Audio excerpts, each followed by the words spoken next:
Hello and welcome on the channel. Today's video is aimed at beginners or for those people who are interested in knife throwing. Now I would like to talk about the two different methods, explain roughly how it is happening, their pros, their cons, and a little bit of terminology. So when you're looking into knife throwing, you actually start to understand what's happening, what are people talking about. So first of all, number of rotation. So if we're talking about half spin, that means it was held by the blade, the throwing knife was held by the blade, and as it goes thrown, release point about here, it does that much forward rotation. Okay, a little bit more than half spin, but not full spin. Okay, so and when we're talking about full spin, again, it is a handle. It's held, the knife held by the handle, thrown away about here is this is the point when the knife comes out of the hand, and it rotates forward half, full, and a little bit more, and that's when it hits the target. Okay, so this is half and full spin. Now, to start off, every object thrown from one end wants to rotate forward. And this forward rotational speed is what we either make uniform, speed up, or slow down to ensure that the knife is actually arrives the pointy bit forward into the target. Okay, so one method of knife throwing is called conventional rotation. Sometimes it's called traditional rotation, sometimes it's just called rotational knife throwing. Some people just call it roto for short. Okay, it all covers the same. Now on this side, or this method, the knife throwing is relying on a sweet spot. Now, before we get into the sweet spot, for the ease of learning of conventional rotational knife throwing, the knife length should be between 12 to 16 inches long, so 300 to 400 millimeter around.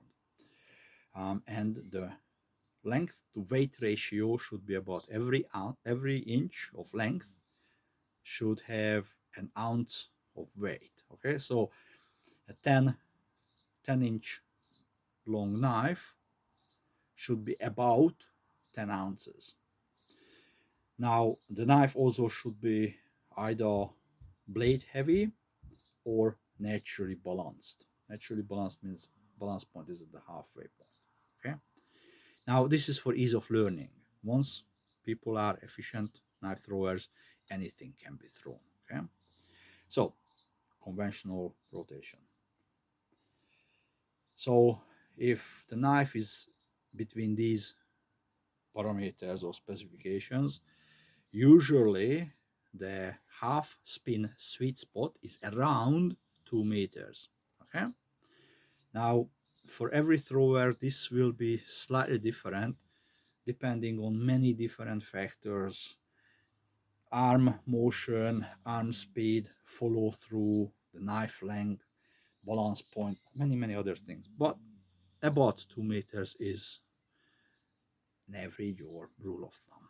Okay, now so knife thrown by the blade, rotates forward half spin, hits the target around 2 meters. Thrown, held by the handle, thrown, one full rotation, hitting the target around 3 meters. Okay, these are the sweet spots. When you start doing this particular method, you're figuring it out by going a little bit back, a little bit forward, finding the sweet spot, mark it, you go back to it, it will stick. Okay, now if you want to do 1.5 spin, again from the blade is about 4 meters. Okay, but it's very personal for everybody. You have to play with it. So, advantage of this particular, oh, no, hold on. Yes, advantage of this particular style, ease of learning. It's really easy to learn because once you mastered the proper arm motion, the always making the arm speed the same, that makes the flight time the same. Therefore, it always will stick from that distance. Also, those people who are good at this, they get very, very accurate. I mean, they can put knife beside knife beside knife. But the disadvantage of this particular throwing method is it is sweet spot dependent or distance dependent. So if you manage to do constant stick from 2 meters with the blade held, you switch it to a handle hold, it will hit with the wrong end. If you do, and if you go between the lines, so that's 2 meters, that's 3 meters, you go between 2.5 meters, doesn't matter if you hold it by the handle or by the blade, it will hit flat on the target. There's no way around this. Okay, so this is the major disadvantage of conventional rotation. Now on the other side, you got instinctive knife throwing. Okay, there are many definitions, but one of the better definitions for this is the thrower predetermines the number of rotation of the knife before the throw, and that can be repeated from any distance within, of course, within the thrower's ability, without having any sweet spots. Now, what does that mean? So usually or lately, instinctive no spin, it seems to be one term, although it should be two terms. It should be instinctive throwing, and within that, it's a no spin discipline. Okay, so what happens? No spin is thrown by the handle, and it will hit like so. So it's almost a quarter spin if you want to be really specific, but it's called a no spin. So it's held by the handle and thrown, and it hits. And this can be done at any distance, 2 meters, 3 meters, 5, 7 meters, or in between 2 and 3/4 meters or 3.5 meters. Doesn't matter. It will always hit point first. So what happens in instinctive half spin? Again, it's thrown by the blade, and as it gets thrown, it does only one half spin, but the distance doesn't matter. 2 meters, 3.5, 4.25 meters, doesn't matter. It will always do a half spin. Now, instinctive half spin is another method of instinctive half spin. Is called military half spin, when the knife is held like so. Okay. Now, this particular method was developed so you can throw live edge knives, weapons. As a beginner, I would strongly discourage anybody to throw a live edge throwing knives. But, so this is military. Again, as the knife comes out, the thumb will slow the forward rotation down.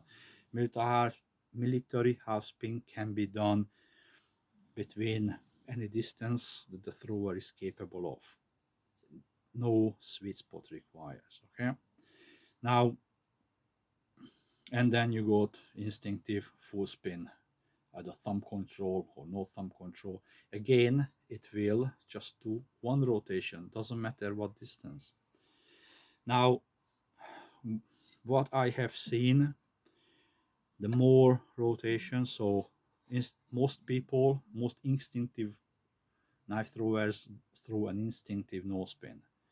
Less from that particular group or less knife throwers throw instinctive half spin. Even less will throw instinctive full spin. Okay, so the more spins you put on, it's a bit more difficult to learn.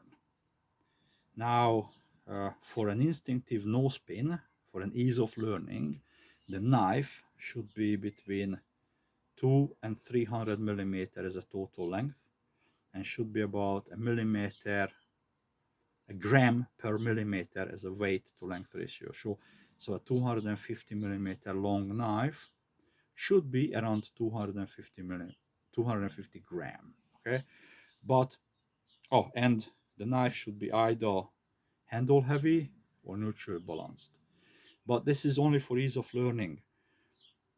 There is no two thrower who say that their favorite knives are the same knives. Okay, everybody develops what they like. Figuring it out as you go along. Now, so the instinctive throwing, that major disadvantage, it takes long time to develop that feel. So initially you start off very close and then you go a little bit further back, just developing that feel to controlling that forward rotation. Also, to be truly instinctive, you don't use distance markers. So you kind of have to develop the feel of exactly how far away from the target, or not exactly, but roughly. So how much anti-spin or how much extra pressure I need to put on the spine to make sure that the knife doesn't over rotate, because it does wants to rotate forward. So we have to stop this. So that takes time to develop. Also, but that might be just my personal experience, instinctive no spin is a little bit less accurate than rotational. Now, I'm not saying there are no people who can really be accurate with it, but as a majority it is harder to be as accurate as with conventional rotation. Okay, but the advantage, it's so much fun. You're not limited to a set distance. You can play with it with more. Step back, step forward, you can still achieve the throw, still achieve the stick.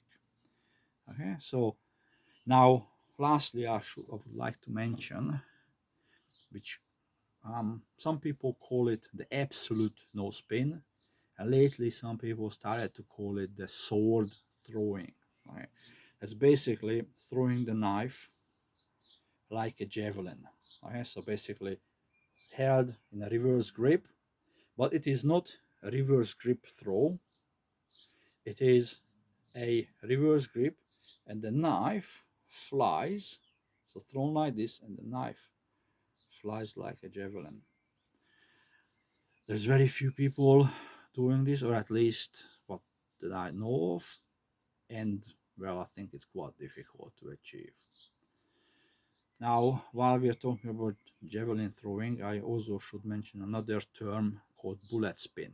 Now, bullet spin is associated with no spin, mostly with no spin throwing. It means the knife, as it flies forward, it spins on its axis like so, just like a bullet, due to the rifling.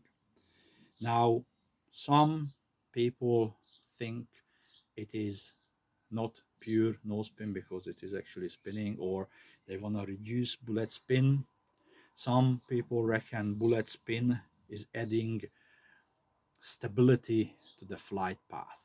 Now, doesn't matter which one you believe. It is a term, bullet spin. That's the knife rotating. So these are a few terminology, and these are the two different methods. I will make another video sometime explaining the different styles in no spin throwing.